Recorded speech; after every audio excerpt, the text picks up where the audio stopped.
Wrestling has more than one royal family. You can't see me, my time is now. I hear voices in my head thinking. Here we go. তো আমরা যেমন পুরনো blood লাইনের story দেখতে পেতাম, drama দেখতে পেতাম, blood লাইনের মেম্বারদের নিজেদের মধ্যে ঝামেলা দেখতে পেতাম, সেরকম টাইপেরই ঝামেলা এখন যে ব্লাড লাইনটা তৈরি হয়েছে তার মধ্যেও আমরা স্টার্ট হতে দেখতে পেয়ে গেছি। তবে বেশ কনফিউশন রয়েছে যে অ্যাকচুয়ালি ব্লাড লাইন করতে কী চাইছে, মানে এটা একটু বোঝা মুশকিল যে ব্লাড লাইনের মোটো কী, তারা কী চাইছে, এখন কী করছে, মানে কিছু বুঝতে তো পারছে না, কিন্তু দেখে ভালো লাগছে, জাস্ট এটুকুই বলতে পারি। এখন ডাইরেকশান তেমন কিছু নেই, বোঝা যাচ্ছে ডাইরেকশান হবে যখন আমরা রোমানের নতুন অপোনেন্ট দেখতে পাবো। আর অপোনেন্ট মেবি এলএ নাইট হতে পারে কিংবা কিং অফ দ্য রিং যে জিতবে। যদি যে উসো যেতে তাহলে তো কোনো কথা না, কিন্তু যদি ওবা ফেমি জিতে যায় তাহলে কি হবে সেটাও একটা ব্যাপার আছে। কিন্তু মোটামুটি হচ্ছে যে ব্লাড লাইন এখন ঠিকঠাক চলছে। তো আজকে শুরুতে আমরা রোমান রেন্সকে কিক অফ করতে দেখতে পাই আজকের মানডে নাইট র। আর রোমানের ফাইনালি একটা নতুন মার্চেন্ডাইজ চলে এসছে, ওই কালো আর সাদা করেই তো রেসলমেনিয়া থেকে এত অব্দি চললো, আর এখন ফাইনালি একটা ভালো মার্চেন্ডাইজ তাকে দেওয়া হয়েছে। আর আগের ভিডিওতেই কথা বলছিলাম যে অ্যাকচুয়ালি আজকের কী হতে পারে, ব্লাড লাইনের তো নিজেদের মধ্যেও প্রবলেম রয়েছে, এছাড়া ব্লাড লাইনের পরবর্তী গোল কী হতে চলেছে, তাদের ফিউচার ডাইরেকশান কী, সেটা নিয়েই হয়তো কিছু দেখতে পাবো। তো ফিউচার ডাইরেকশান তো ভাই কী বলবো, এখন তো রোমান জে উসোকে প্রমোট করতেই ব্যস্ত। রোমান বলছে যে জে উসোকে অ্যাকনলেজ করো, সে King of the Ring tournament জিততে চলেছে, আর তারপরে কী করতে চলেছে সে তো আমরা সকলেই জানি। আর আমরা রোমানের থেকে জে উসোরই অ্যাটিটিউডটা বেশি দেখতে পাচ্ছি। আর বলবো যে দুটো ব্লাড লাইন ভাগ হয়ে গেছে, মানে এই যে ব্লাড লাইনটা রয়েছে চারজনের, এর মধ্যে দুটো ব্লাড লাইন আমরা দেখতে পাচ্ছি। একটাতে আছে সিরিয়াস লোক, যেটা হচ্ছে রোমান আর জেকব হার্টু, যারা অ্যাকচুয়ালি ব্লাড লাইনকে নিয়ে সিরিয়াস, ভবিষ্যতে কিছু বড় করতে চায়, এরা অ্যাকচুয়ালি কাজ করতে চায়। আর আরেকদিকে রয়েছে ছাপড়ি ব্লাড লাইন, যেটা হচ্ছে জিমি উসো আর জে উসো। রোমান আর জেকব হার্টু একেবারে আলাদা রকম যাচ্ছে, আর ওরা দুজন যাচ্ছে একদম আলাদা রকম, যেটা দেখে একটু ইরিটেটিং লাগছে। ব্লাড লাইনের মধ্যে এইসব কী চলছে, মানে এই জে উসো সত্যি একাই পরিবেশটা নষ্ট করছে, জিমি উসো অতটাও কিছু করছে না, কিন্তু জে উসো প্রবলেম তো ক্রিয়েট করছে। আর তোমাদেরকে বলবো যে কেন, তোমরা তো দেখেইছো কীরকম, আর বলার কী আছে। আর আজকেরও অনেক কিছুই দেখতে পাই, জে উসো মানে তিনজন সিরিয়াস আর জে উসো একা আনসিরিয়াস হয়ে রয়েছে। তো আজকের আমরা দেখতে পাই যে জেকব হার্টুকে অফিসিয়ালি ব্লাড লাইনের মেম্বার করা হয়েছে উলা ফালা মালা দিয়ে। দুরকম উলা ফালা মালা দেখলাম, একটা হচ্ছে রোমান যেটা পরে আসে লাল কালারের, আর এটা হচ্ছে ব্রাউন কালারের, মনে হচ্ছে যেন ওইগুলোকে রোদে শুকিয়ে ব্রাউন করে নেওয়া হয়েছে। তো এদের ফ্যামিলির ট্রেডিশন হবে কিছু একটা, এটা অন্য কোনো একটা ধাপের হয়তো উলা ফালা মালা হবে, লালটার বেশি সম্মান, এটা হচ্ছে একটু কম সম্মান। তো যাই হোক, জেকব হার্টুকে উলা ফালা মালা রোমান রেন্স দিয়ে আজকের অফিসিয়ালি ব্লাড লাইনেতে জয়েন করেছে। আর আমি ভাবছি যে জেকব হার্টু অলরেডি 2 সপ্তাহ হয়ে গেছে জয়েন করার পর, আর এখন গিয়ে তাকে জয়েনিং করাচ্ছে। তো এতদিন কি সে ব্লাড লাইনের মেম্বার ছিল না? তারপর যাই হোক, জেকব হার্টুকে সম্মানের সাথে সম্মান দেওয়া হয়, তারপর রিং থেকে সবাই বেরোয়, আর রিং সাইডে থাকে কার্লিটো। প্রথমে দেখে তো কার্লিটোই ভেবেছিলাম, কিন্তু বুঝলাম যে না, সমস্ত ম্যাগিচুল কার্লিটো হয় না দর্শকদের মধ্যে। সেখানে ছিল এরিক আন্দ্রে বলে একজন ছিল, আমি জানি না একে, যেটুকু দেখলাম নিচে লেখা উঠলো এ নাকি একজন অ্যাক্টার, তো হবে অ্যাক্টার। এবার রোমান তার সাথে হাত মিলাচ্ছে, গলা মিলাচ্ছে। যে উসোর ভাই আলাদা অ্যাটিটিউড, সে গলা মেলাবে না, হাতও মেলাবে না। রোমান ছোটোখাটো রেসলার, তাই সে সবার সাথে বিনয়ীভাবে থাকে, কিন্তু যে উসো ভাই জাতা লোক নয়। তো যে উসো হাত মেলায়নি। তারপর আমরা দেখতে পেলাম জিমি উসো হাত মেলায়, গলা মেলায়, জেকব হার্টুও হাত মেলায়, কিন্তু একটা ভুল করে ফেলে এরিক আন্দ্রে। তো সে জেকব হার্টুর উলাফালা মালাটাকে একটু ডিসরেসপেক্টভাবে ছোঁয়ে ওটাকে যেন একটা খেলনার মতো এরকম নাচাচ্ছে, ধরে টানছে, ওইটা জেকব হার্টু পছন্দ করে না, আর এরিক আন্দ্রের ওপরেই অ্যাটাক করে দেয়, রিংয়ের মধ্যে নিয়ে যায়, খুব মারে। তারপরে টপ রোপ থেকে স্ল্যাশ মারতে যায়, রোমান রেন্স আসে, অফিসিয়ালসরা আসে। রোমান এটা ঠিক করে যে উলাফালা মালাকে ডিসরেসপেক্ট করেছে আমাদের ফ্যামিলির, এটা একটা জিনিস, তো দাও, শেষ করে দাও। তো জেকব হার্টু রোমানের ইশারাতে ওপর থেকে ঝাঁপ মেরে দেয় এরিক অ্যান্দ্রের ওপরে। তো এটা খুব ভালো, আমার সেলিব্রিটিদের ইনভলভমেন্ট হচ্ছে ডব্লিউডব্লিউইতে, তো এই জিনিসটা আমরা চাই যে এরকমভাবেই হোক। ওই প্যাট ম্যাকাবির মতো যেখানে খুশি ঢুকে আঙুল দিয়ে দিলাম, ওটা একদমই ঠিক নয়। সেলিব্রিটি আসো, মার খাও আর বাড়ি যাও, এটাই হচ্ছে তোমাদের নিয়ম। তো সেলিব্রিটিদের খুব ভালো করে ইউজ করা হলো, এরিক অ্যান্দ্রেকে চ্যাপটা করে দিয়েছে জেকব হার্টু, আর একটা পুরো একটা ক্লিয়ার মেসেজ দিয়ে দিয়েছে যে ব্লাড লাইনের পথে আসবে আর যে ব্লাড লাইনকে ডিসরেসপেক্ট করবে তার এরকমই অবস্থা হবে। তো দেখতে গেলে এটা ছিল ওপেনিং সেগমেন্ট, তেমন কিছু স্পেশাল ছিল না ঠিকই, কিন্তু কিছু না করার থেকে তো এটা একটু আলাদা কিছু করেছে, এতেই বেশ ভালো লাগছে। যাকে কম করে বোরিং জিনিস তো দেখতে পেলাম না, কিছু তো একটা ডিফারেন্ট করলো, সে স্টোরি লাইন থাক আর না থাক। আর আজকের রয়ের মেন জিনিসগুলো নিয়ে কথা বলবো। তো ফিউচার ডাইরেকশন কি হতে পারে? তো যে কুইন অফ দ্য রিং টুর্নামেন্টের ম্যাচ ছিল ফাইনালে যাওয়ার জন্য, Raquel Rodriguez versus Iyo Sky. আমরা জানি যে Iyo Sky tournament already Queen of the Ring হয়েই গেছে। সামারস্ল্যামে তো তার সাথেই ম্যাচ হবে লিভ মর্গানের, আর লিভ মর্গানের পার্টনার রাকেল রড্রিগেজকেই হারিয়ে দিয়েছে ইয়ো স্কাই, আর সে চলে গেছে ফাইনালে। আমি ভাবছি যে যদি এখানে রাকেল রড্রিগেজ যদি কুইন অফ দ্য রিং হয়ে যেত তাহলে কেমন লাগতো, মানে Raquel Rodriguez queen of the ring হয়ে লিভ মর্গানকেই চ্যালেঞ্জ করে দিত, মানে টিমের মধ্যেই বিটরে, এইটা একটা ভালো অ্যাঙ্গেল হতে পারতো। কিন্তু এমনি তো রাকেল রড্রিগেজের ওপর তেমন ইনভেস্ট করে না, তাদের একটা বড় স্টার চাই, তাই ইয়ো স্কাইকে সামনে পেয়েছে, তাই ইয়ো স্কাইকে জিতিয়ে দিয়েছে। তারা চাইলে এইরকম একটা অ্যাঙ্গেল আনতে পারতো, তাহলে হয়তো রাকেল রড্রিগেজেরও কিছু ভালো হতো আর একটা ভালো স্টোরি লাইনও পাওয়া যেত।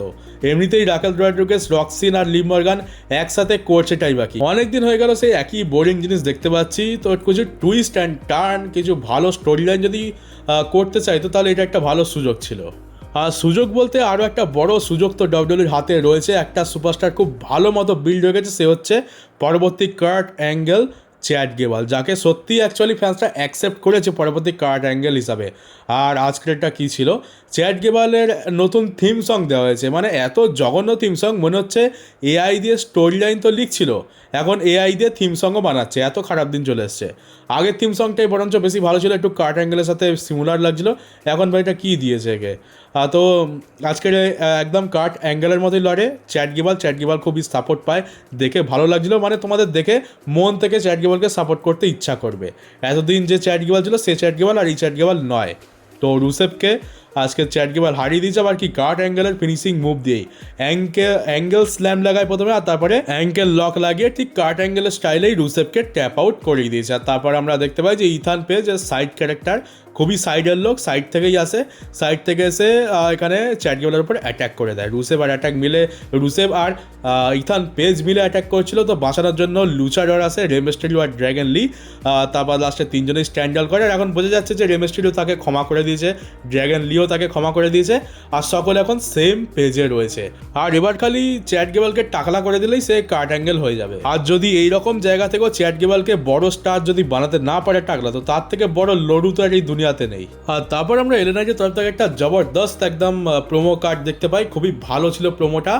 আর এলএনআইকে দেখে তো খুশি হচ্ছে, কিন্তু যে উসোর কাজকর্ম দেখে তোমাদের বিরক্তি তো লাগবে। তো কী করছে বলি, এলএনআইট তার ওই যে ম্যাচটা ছিল সেটা অ্যাড্রেস করতে আসে স্ম্যাকডাউনে, যেটা যে উসো জিতে যায়। তো এলএনআইট বলে যে আমার কাছে কোনো ফেমাস ড্যাড নেই, আমার বাবা ফেমাস নয় রেসলিং জগতে, আর আমার কাছে তো হেল্প করার জন্য ট্রাইবাল চিপও নেই। তো এটার মানে হচ্ছে যে জেউসোর বাবা হচ্ছে রিকিসি কত বেশি ফেমাস সে তো জানো, রিকিসির জন্য পুশ পাচ্ছে জেউসো, এটা এলএনআইট বলতে চাইছে ইনডাইরেক্টলি। আর অবশ্যই রোমান রেন্স ট্রাইবাল চিপ তাকে হেল্প করে ম্যাচ জিততে, এটা এলএনআইট বলছে যে তার ফ্যামিলির সাহায্য নিয়ে সে যেতে। আর তারপর জেউসও চলে আসে, জেউসও তো এখানে ভাই আলাদাই অ্যাটিটিউড, মানে রোমান যে কাজ করেছে এবার সে সেই কাজটা করবে, মানে এতদিন সবাই রোমানকে অ্যাকনলেজ করেছে, এবার জেউসোকে অ্যাকনলেজ করতে হবে সকলকে। তো এলএনআইট এখানে জেউসোকে বলে যে তোমাদের তো ওই একটাই কথা, অ্যাকনলেজ মি, রোমানকে অ্যাকনলেজ করো, এইটাই তো সবাইকে করিয়ে এসছো, তো এবার তুমি কি চাও, আমি কি এবার রোমানকে অ্যাকনলেজ করবো, এটাই কি তোমার দাবি? তো জেউসো তো এখানে অন্য গল্পই বলে, সে বলে যে আমি ফেডাল 4 ম্যাচে জিতেছি, আমি তোমাদেরকে হারিয়েছি, পিন করেছি, আমি তোমাদের থেকে বেশি ভালো, তাই তুমি আমাকে অ্যাকনলেজ করো। তো এখন যে উসোকেও অ্যাকনলেজ করতে হবে। তো এলএনআইট তো ভাই অ্যাকনলেজ করে না, কিস মাই ইয়াস এইসব বলে দেয়, বাংলায় বললাম না, শুনতে খুব খারাপ লাগে। আর যে উসো রেগে যায় যে হ্যাঁ আমি সব থেকে বড় wrestler, greatest of all time, আমি লেজেন্ডসদের মধ্যেও সব থেকে বড়, আর আমাকে অ্যাকনলেজ করবে না। তো সেই জন্য অ্যাটাক করে দেয়, এলএনআইটের সাথে ঝামেলা বাজছিল, জিমি উসো একটু মারামারি ছাড়ানোর চেষ্টা করে, কিন্তু এলএনআইট সুযোগ পেয়ে চেয়ার দিয়ে দুজনকেই পিটিয়ে দেয়। আর তারপরে বাঁচানোর জন্য আসে জেকব ফাটু এসে ওই চোখ মিডারি টোঙ্গা ডেথ লক লাগিয়ে দেয় এলএনআইটকে, আর এলএনআইটের ব্যান্ড বেজে যায়। আজকের তো ব্যান্ড বেজে গেছে, কিন্তু যখন জেকব ফাটুর সাথে এলএনআইটের ম্যাচ হবে তখন কিন্তু টোঙ্গা ডেথ লক কোনো কাজে লাগবে না। এই লকটা শুধুমাত্র ওই ম্যাচের আগে আর ম্যাচের পরেই কাজে লাগে, ম্যাচের মধ্যে কোনো কাজে লাগে না। তো এলএনআইট ব্লাড লাইনকে নিয়ে উল্টো পাল্টা বলছিল, ব্লাড লাইনের জন্য সমস্যা ক্রিয়েট করবে ভবিষ্যতে, এখন তো করছেই। তো সেই জন্য ব্লাড লাইন তাকে তার রাস্তা থেকে সরানোর চেষ্টা করছে। আর এবার বুঝতেই পারছি যে আপাতত এলএ নাইট আর রোমানের ফিউড চলতে পারে এই জন্য বলছি কারণ এটা এখন দেরি আছে। আগে তো আমরা তো এখন প্রথম স্টেপে দেখতে পাচ্ছি যে রোমানের সাথে নয়, বরং যে উসোর সাথে এলএ নাইটের ঝামেলাটা হচ্ছে। তো আগে আমরা যে উসোর সাথে এলএ নাইটের ফিউড দেখতে পাবো, তার হয়তো কখনো একটা পর গিয়ে যখন অপোনেন্ট পাওয়া যাবে না, তখন হয়তো রোমান ভার্সেস এলএ নাইটও হবে একটা সময়। আর তারপরে কোথাও কিছু নেই, বড় আজব যে একটা জিনিস দেখতে পাই, সেটা হচ্ছে যে জেভন এভান্স আর ভিজান। আজকে লোগান পলের রিটার্ন আমরা দেখতে পেয়েছি। 3 সপ্তাহ বাইরে থাকার পর লোগান পল ফাইনালি চলে এসছে। তবে না, রেসলিং করতে পারবে না, হাতের অবস্থা কী হচ্ছে সে তো আমরা জানি। তবে ভিজানের মেম্বার নেই, তাই শুধুমাত্র প্রোমো কার্ড করার জন্য একজনকে তো লাগবে, তাই লোগান পলকে ফিরিয়ে আনা হয়েছে। আর দেখলাম যে হাতে ব্রেসেস পরে আছে, হ্যান্ড ব্রেস, যেটা সিএম পাঙ্ক কিছুদিন আগে পরেছিল। তো এবারে হঠাৎ করে মানে কোথাও কোনো স্টোরি লাইনেই কোনো লিঙ্ক নেই, লোগান পল এসে জেভন এভান্সকে বলছে যে তুমি ভিজান জয়েন করে নাও। মানে কিছু তো একটা লিঙ্ক দেখানো দরকার। আচমকা কোথা থেকে এসে বলছে ভিজান জয়েন করে নাও। আর ভিজানের এত খারাপ দিন এসে গেছে যে লাস্টে এই শুটকি মাস জেভন এভান্সকে তাদের টিমে নিতে হচ্ছে। মানে মানছি যে ভিজানের প্রত্যেকটা মেম্বার আসে আর হসপিটালের বেডে শুয়ে পড়ে, কিন্তু তা বলে জেভন এভান্সকে তাদের টিম জয়েন করাচ্ছে। আর তার উপরে আচমকাই, কোথাও কিছু নেই, আচমকা এসে বলছে আমাদের টিমে চলে আসো। মানে কিছু স্টোরি লাইন দেখাও, কিছু টিজ করো। তোমরা এত বছর ধরে তো অনেক কিছু টিজ করে এসছো, তারও আজকাল ফল বেরোচ্ছে না। আর এটার জন্য তো কিছু একটা টিজ করা দরকার ছিল, কম করে আগের সপ্তাহে কিছু একটা দেখিয়ে দিত না, কিছু দেখায়নি। তো এখানে জেভন এভান্সকে জয়েন করতে বলে, জেভন এভান্সও অপমান করে দেয়। সে বলে হেল নো, আমি জয়েন তো করবো না। তো তারপরে সমস্যা হয়ে যায় অস্টিন থিওরির সাথে। আমরা জেভন এভান্সের ম্যাচ দেখতে পেয়ে যাই। ম্যাচের লাস্টের দিকে মানে জেভন এভান্সের সাথে ম্যাচটা কমপ্লিট তো করতে পারিনি, কারণ ম্যাচের লাস্টের দিকেই জেভন এভান্স যখন লাগাতে যাচ্ছিল কাটার টপ রোপ থেকে, ব্রন ব্রেকার এসে মাঝখানে একেবারে মিড এয়ার স্পিয়ার লাগিয়ে দেয়। তো ম্যাচ তো রেজাল্ট তো বেরোয় না। তারপরে জেভন এভান্সকে বাঁচানোর জন্য আসে স্ট্রিট প্রফিটস। তারপরে সব কিছু এখান থেকেই শেষ হয়ে যায়। আর এবার একটা বড় কনফিউজিং জিনিস হয়ে গেল, জেভন এভান্স তো ভিজানের সাথে পাঙ্গা নিয়ে নিয়েছে, বুঝতে পারছি। তো এবারে কিং অফ দ্য রিং টুর্নামেন্টের কী হবে? ওবা ফেমিকে ব্রক লেসনার জিততে দেবে না, জেভন এভান্সকে ভিজান জিততে দেবে না, আবার জেউসোকে এলএ নাইট জিততে দেবে না। তো কেউই যদি জিতবে না, তাহলে জিতবে কাকে? সকলেরই তো কিছু না কিছু প্রবলেম রয়েছে, মানে সকলের অপোনেন্ট আলাদা রয়েছে। যে ওবা ফেমির কাছে ব্রক লেসনার রয়েছে, জেউসোর সাথে এলএ নাইট রয়েছে, জেভন এভান্স তো ভিজানের সাথেই পাঙ্গা নিয়ে নিয়েছে। তাহলে এরা যদি King of the Ring tournament জিতেও যায় কেউ একজন, এরা এখন যার সাথে ফিউড চলছে সেটা করবে নাকি চ্যাম্পিয়নের ওপর ফোকাস করবে? আর প্রত্যেকজনের শত্রু যদি ইন্টারফেয়ার করে, তাহলে জিতবেটা আসলে কে? আর এছাড়া আমরা ব্যাক স্টেজ থেকে কয়েকটা সেগমেন্টও দেখতে পাই ব্লাড লাইনের। আমরা এক জায়গায় রোমানের সাথে যে দুটো উসোসকে দেখতে পাই। এখানে উসোস দেখি একদমই খুশি নয়, কারণ জেকব ফাটু উসোসের কথা শুনছে না, রোমানের কথাই শুনছে। আর জেকব ফাটু তো বলেই দিয়েছে যে আমি রোমানকে অ্যাকনলেজ করেছি, আমি পুরোপুরি ক্লিয়ার করে দিচ্ছি, আমি যদি কারোর কথা শুনি তো তার কথাই শুনবো, আমি অন্য কারোর কথা শুনবো না। এখানে রোমানকে বলতে এসছে যে উসো আর জিমি উসো যে জেকব ফাটুকে বলে দিও যেন যখন রোমান থাকবে না তখন যেন তারা জেকব ফাটু আমাদের অর্ডারসও মেনে চলে। তো এই তো বড় আজব দাবি হয়ে গেল। রোমান বলে ঠিক আছে, দেখা যাবে, দেখছি আমি। আর আমরা রোমানের সাথে জেকব ফাটুর একটা আলাদা সেগমেন্ট দেখতে পাই, যেখানে জেকব ফাটু রোমানকে বলছে যে এতদিনে আমাকে কেউ বোঝার মতো হয়েছে, মানে রোমান তাকে খুব ভালো মতো বুঝতে পেরেছে। আর দুজনে মিলে এবার সামনের দিকে যাবে, আর যে ব্লাড লাইনের পথে আসবে দুজন মিলে পুরো ব্লাড লাইন মিলে তাদেরকে সরিয়ে দেবে। আর এখানে জেকব ফাটু বলে যে হ্যাঁ, তোমার ডিসিশন নিয়ে কিন্তু ওই দুই টুইন্স কিন্তু একদমই খুশি নয়। রোমান বলে আমি জানি। আর আমরা দেখতে পেলাম যেখানে রোমান কিন্তু উসোসের থেকে এখানে জেকব ফাটুকে বেশি গুরুত্ব দিচ্ছে, কারণ আমরা জানি যে জেকব ফাটু বেশি কাজের, ওই দুই ছাপড়িকে দিয়ে তো কিছু হওয়ারও নেই। আর ব্লাড লাইন এখন বলতে পারো দুভাগে ভাগ হয়ে গেছে। এখন হয়তো ভাবছো যে হ্যাঁ সব কিছু ঠিক আছে, কিন্তু পরে গিয়ে আমরা এই স্টোরি লাইনটাই দেখতে পাবো। একদিকে থাকবে রোমান জেকব ফাটু, একদিকে থাকবে জিমি উসো জে উসো, ঠিক যেমন ওই সোলো সিকোয়া স্টোরি লাইনটা দেখতে পেয়েছিলাম। ওরকম টাইপের কিছু একটা অ্যাঙ্গেল টাকলা তো করবেই, কারণ করার মতো নতুন কিছু নেই, পুরোনো আইডিয়াগুলোকেই বারবার তাকে আওড়াতে হবে। আর এই রোমান জেকব ফাটুকে বেশি অ্যাটেনশন দিচ্ছে, উসোসকে বেশি দিচ্ছে না, এইটাও একটা বড় ফ্যাক্টর প্লে করবে এখানে। তোমরা এটা মেনে চলতে পারো যে আগের আর 4 বছর আমরা যে স্টোরি লাইন দেখতে পেয়েছিলাম, ঠিক সেম স্টোরি লাইনই আমরা দেখতে পাবো এবারে নতুন কিছু হয়তো হবে না, শুধু একটা রিপ্লেসমেন্ট হয়ে গেছে, সেটা হচ্ছে যে সোলো সিকোবার জায়গায় জেকব ফাটু। আর রয়্যাল মেন ইভেন্টে ছিল ডমডম ভাই ভার্সেস ওভা ফেমি, যেটা অনেকদিন ধরেই তো আমরা দেখার জন্য উৎসুক হয়ে আছি। তো লিভ মর্গান কী করবে? লিভ মর্গান নিশ্চয়ই তার ডমডম ড্যাডিকে বাঁচানোর জন্য কিছু করবে। তো ভালো বুদ্ধি বের করেছে, ড্যান হাউজেনের ল্যাবরেটরিতেই ঢুকে গেছে। সেখানে ঢুকে ড্যান হাউজেনকে বলে যে ওভা ফেমিকে অভিশাপ দিয়ে দাও, কার্স করে দাও। তো এখানে ড্যান হাউজেনেরও কিছু ডিমান্ড থাকে। সে বলে যে আমার অনেক টাকা চাই, আর লিভ মর্গানের সাথে একটা মিউজিক ভিডিওতেও সে আসবে। তো লিভ মর্গানের তো কি খুব একটা এটা পছন্দ হলো না যে এইরকম একটা পোলিওতে ভোগা ভ্যাম্পায়ারের সাথে আমি কী করে এসব করতে পারি। লিভ মর্গানের তো কপাল ভালো যে ওই দুটো জিনিস চেয়েছে। যদি ড্যান হাউজেনের জায়গায় আমি হতাম তো আমি তো অন্য কিছুই চাইতাম। তো না, কাজের কাজ তো কিছু হলো না। তারপর আমরা ওভা ফেমির সাথে ডমডম ভাইরি ম্যাচ দেখতে পেয়ে যাই। জেরি ম্যাকডোনা বেচারা দিনমজুর, প্রত্যেক দিন মার খেতে আসে, আজকেরও মার খেয়েছে। আজকে তো খুব ভালো মতো ধুয়েছে, মানে ডমডম ভাই আজকে লোবলো হাতুড়ি সব কিছু ইউজ করে নিয়েছে, কিন্তু কোনো লাভ হয়নি। জেরি ম্যাকডোনা বহুত মার খেয়েছে আজকে রিং সাইডে, ম্যাচ শুরু হওয়ার আগে আর শেষ হওয়ার পরেও। ম্যাচের মধ্যেও মার খেয়েছে জেরি ম্যাকডোনা, আর ডমডম ভাইকে একেবারে পিচকে পাওয়ার বম লাগিয়ে ছুঁড়ে ফেলে দিয়ে আজকের ওভা ফেমি ম্যাচটা জিতে গেছে। এবারে ওভা ফেমির কোন দিকে ফোকাস করার কথা? ওভা ফেমির ফোকাস করার কথা হয় কোডি রোডস নয় রোমান জেন্সের দিকে।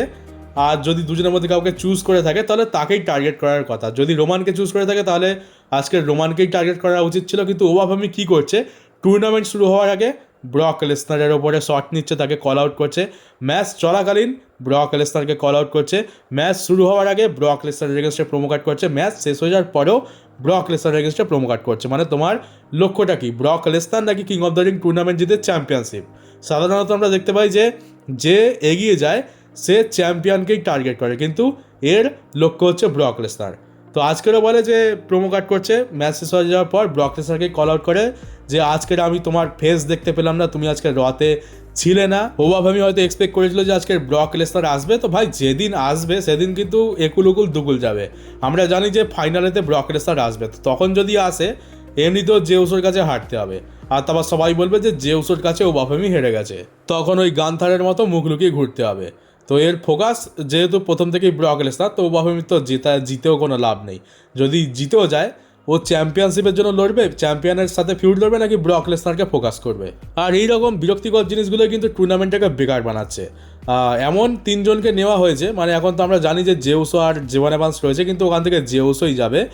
কত ভালো ভালো কম্বিনেশান থাকতে পারতো, কত কিছু হতে পারতো, টুর্নামেন্টে ভালো ভালো নামও ছিল, কিন্তু শেষ পর্যন্ত জেউসো আর ওভা ফেমিকেই এরা খুঁজে খুঁজে পেলো। তাও আবার এমন পরিস্থিতি যে যদি ফাইনাল জেউসো ভার্সেস ওভা ফেমি হয়, এলএ নাইট আসবে জেউসোকে হারানোর জন্য, আর ব্রক লেসনার আসবে ওভা ফেমিকে হারানোর জন্য। খুবই কনফিউজিং একটা সিচুয়েশন হয়ে গেছে। একটাই রেসলার একটা সময় দুটো স্টোরি লাইনে রয়েছে, জেউসো বলো কিংবা ওভা ফেমি বলো। আর যখনই এরকম কিছু আমরা দেখতে পাইছি যে প্রত্যেকটা জিনিসই কেচিয়ে যায়। একজন আরেকটা থেকে ইন্টারফেয়ার করবে, যার ফলে একটা ড্রিম ম্যাচ নষ্ট হয়ে যাবে, ম্যাচের ঠিকঠাক রেজাল্ট বেরোবে না। ঠিক যেমনটা আমরা একসময় সিএম পাঙ্ক ড্রু ম্যাকিন্টায়ারের ক্ষেত্রে দেখতে পেয়েছিলাম। সিএম পাঙ্কের সাথে ফিউড চলছে বা চ্যাম্পিয়নশিপের জন্য লড়ছে, যার জন্য ড্রু ম্যাকিন্টায়ারের ব্যান্ড বেজে যায়, আর তারপর আমরা অনেক গাল দিয়েছিলাম। এর ফলে হবে কি, ড্রু ম্যাকিন্টায়ারের ক্ল্যাশ ইন কার্সেলের মতো আমরা সামার স্ল্যামে তো ডিসঅ্যাপয়েন্ট হবো। আর আজকের আচমকাই একটা ম্যাচ বুক হয়ে গেছে। না আচমকা বলতে গেলে স্টোরি লাইন তো অনেকদিন ধরেই চলছিল, তবে এই ম্যাচটা নাইট অফ চ্যাম্পিয়ন্স হবে এক্সপেক্ট করিনি। তো একটা স্টিল কেজ ম্যাচ হচ্ছে সেথ রলিন্স আর ব্রন ব্রেকারের মধ্যে, এটা নাইট অফ চ্যাম্পিয়ন্সে অফিসিয়াল হয়েছে। আর এটা নিয়ে টোটাল 4টে ম্যাচ অফিসিয়াল করা হয়েছে, বরঞ্চ আর আরেকটা বড়জোর আরেকটা ম্যাচ হয়তো অফিসিয়াল হবে। তবে হ্যাঁ, এটা একটা ডেফিনেটলি বড় ম্যাচ তো বটে। আর আমি ভাবছি যে অন্তত এইবার এদের রাইভালরিটাকে এন্ড করা হোক। আমরা প্রত্যেকটা ম্যাচের পরই ভাবি যে হ্যাঁ এইবার তো শেষ, কিন্তু শেষ আর হয় না। আগেরবারও ভেবেছিলাম শেষ হয়ে গেছে, কিন্তু কিং অফ দ্য রিং টুর্নামেন্টের পোকাটা মারা গেল। আর ফাইনালি নাইট অফ চ্যাম্পিয়ন্সও ম্যাচ হবে, আর দেখি এইবার ফাইনালি গিয়ে এন্ড হয় কিনা। তবে মনে তো হচ্ছে না যে এদের মধ্যে রাইভালরি এই নাইট অফ চ্যাম্পিয়ন্সও এন্ড হবে, সেরকম কোনো ইচ্ছা তো দেখতে পাচ্ছি না। নাইট অফ চ্যাম্পিয়ন্সে কি দেখবো, নিশ্চয়ই কিছু না কিছু ম্যাচের মধ্যে গড়বড় হবে, যার ফলে আবার স্টোরি লাইন কন্টিনিউ হবে। ওই সিএম পাঙ্ক ব্রন ব্রেকার যেমনি চলেছিল, তেমনি সেথ রলিন্সেরটাও 7-8 মাস টানবে। আর তো চলো গাইস, ভিডিওটা এখানে শেষ করি। দেখতে দেখতে 19 মিনিট তো হয়ে গেল। যেহেতু আজকে সকালে রিভিউ ভিডিও আপলোড করতে পারিনি, তাই ভাবলাম যে সন্ধ্যেবেলা একেবারে রিভিউ করে দেবো, আর কিছু ফিউচার পসিবিলিটি, ফিউচার প্ল্যান নিয়ে কথা বলবো। একসাথে বরং দুটো কাজ হয়ে যাবে। তো ওই করতে করতে ভিডিও লম্বা হয়ে গেছে। তো চলো এখানেই শেষ করি। কেমন লাগলো ভিডিওটা কমেন্ট বক্সে অবশ্যই জানিও। নতুন থাকলে চ্যানেলটাকে অবশ্যই সাবস্ক্রাইব করে নোটিফিকেশন বেলটা অন করে দিও, পারলে ভিডিওটাকে শেয়ারও করে দিও। তো চলো এবার দেখা হবে পরবর্তী একটা নিউজ ভিডিওতে।